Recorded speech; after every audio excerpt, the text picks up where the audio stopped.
اور جنت کے قریب ہو جائیں۔ اللہ رب العالمین نے اعلان فرمایا فقد فاز، ایسے ہی لوگ کامیاب ہیں، ایسے ہی لوگ کامیاب ہیں۔ اب ہمیں اور آپ کو چاہیے کہ کون ایسا عمل کریں جو جہنم سے دور ہوتے جائیں اور جنت کے قریب ہوتے جائیں۔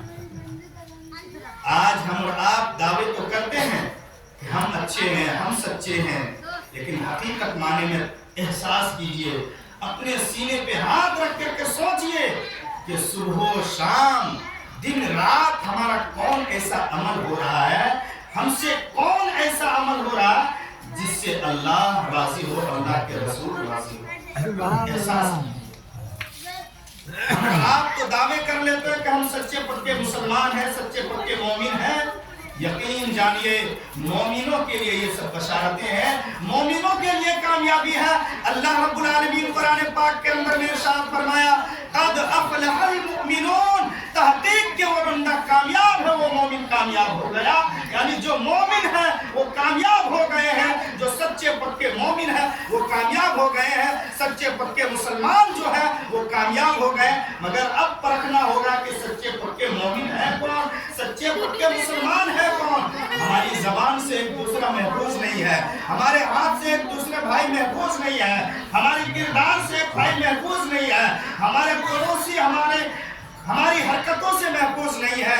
ہمیں چاہیے کہ ہماری زبان سے بھی ایک دوسرے بھائی محفوظ رہیں، ہمارے ہاتھ سے بھی ایک دوسرے بھائی محفوظ رہیں، ہمارے پڑوسی بھی محفوظ رہیں۔ اللہ کے نبی صلی اللہ علیہ وسلم نے ارشاد فرمایا من سلم المسلمون من لسانہ ویدہ، صحابہ کرام کی جماعت موجود ہے، اللہ کے نبی صلی اللہ علیہ وسلم جلوہ فرما ہے، صحابہ کرام سے عریضہ پیش کرتے ہیں اے صحابہ کرام بتاؤ سب سے اچھا مسلمان کون ہے، سب سے بہترین مسلمان کون ہے۔ صحابہ کرام خاموش ہو گئے کہ فدا کا امی و ابی یا رسول اللہ، میرے ماں باپ آپ پر قربان ہو، اے اللہ کے نبی آپ بہتر جانتے ہیں، آپ بھی بیان کر دیں کہ سب سے بہترین مسلمان کون ہے۔ اللہ کے نبی صلی اللہ علیہ وسلم بیان کرتے ہیں من سلم المسلمون من لسانہ ویدہ، سب سے اچھا مسلمان وہ ہے جس کی زبان اور ہاتھ سے ایک دوسرا بھائی محفوظ ہو جائے۔ سب سے اچھا مسلمان وہ ہے جس کی زبان سے اور جس کے ہاتھ سے ایک دوسرے بھائی محفوظ ہو جائے، یہ ہے سب سے بہترین مسلمانوں کی فطرت کی علامت۔ ہماری زبان سے ایک دوسرے کو تکلیف ہو رہی ہے پھر بھی ہم کہتے ہیں مسلمان ہیں۔ یاد رکھیے اس دن سے ڈریے واتقوا یوما ترجعون فیہ الی اللہ، ایک نہ ایک دن یہ دنیا چھوڑنا ہوگا، چھوڑنا ہے۔ اس دن سے ڈریے جہاں اللہ رب العالمین کے بارگاہ میں حساب و کتاب دینا ہے، جہاں انصاف کا ترازو ہے، وہاں ادھر سے ادھر نہیں ہوگا۔ جو اللہ رب العالمین نے قرآن پاک کے اندر ارشاد فرمایا کل نفس ذائقۃ الموت، ہر نفس کو موت کا مزہ چکھنا ہے، وانما توفون اجورکم یوم القیامہ، قیامت کے دن ہر ایک کے ساتھ انصاف کیا جائے گا۔ فمن زحزح عن النار، اور جو جہنم سے کنارہ کش ہو جائے، وادخل الجنہ، اور جو جنت کے قریب ہو جائے، فقد فاز، وہی لوگ کامیاب ہیں۔ وما الحیات الدنیا الا متاع الغرور، اور یہ دنیا کی زندگی تو محض دھوکے کی زندگی ہے۔ یہ دنیا کبھی بھی انسان کے ساتھ وفا نہیں کرتی ہے، نہ کرے گی، اس لیے کہ یہ دنیا حاصل کرنا اتنا حاصل کرو کہ دین برباد نہ ہو، اتنا دنیا حاصل کرو کہ دین برباد نہ ہو۔ دنیا حاصل کرنے کا طریقہ تو اللہ کے نبی صلی اللہ علیہ وسلم نے فرمایا ہے، اور اللہ کے نبی صلی اللہ علیہ وسلم ہر نماز کے بعد یہ دعا کرتے تھے کہ یہ دنیا کتنا حاصل کرنا ہے۔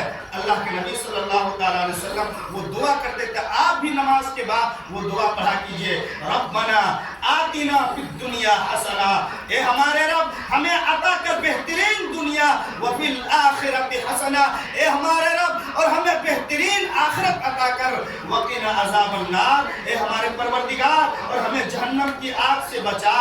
دنیا حاصل کیجئے مگر اتنا حاصل کیجئے، اتنا نہ غرق ہو جائے کہ میرا دین برباد ہو جائے، میری نماز ختم ہو جائے، میرا روزہ ختم ہو جائے، میری زکوٰۃ ختم ہو جائے، میرا حج ختم ہو جائے۔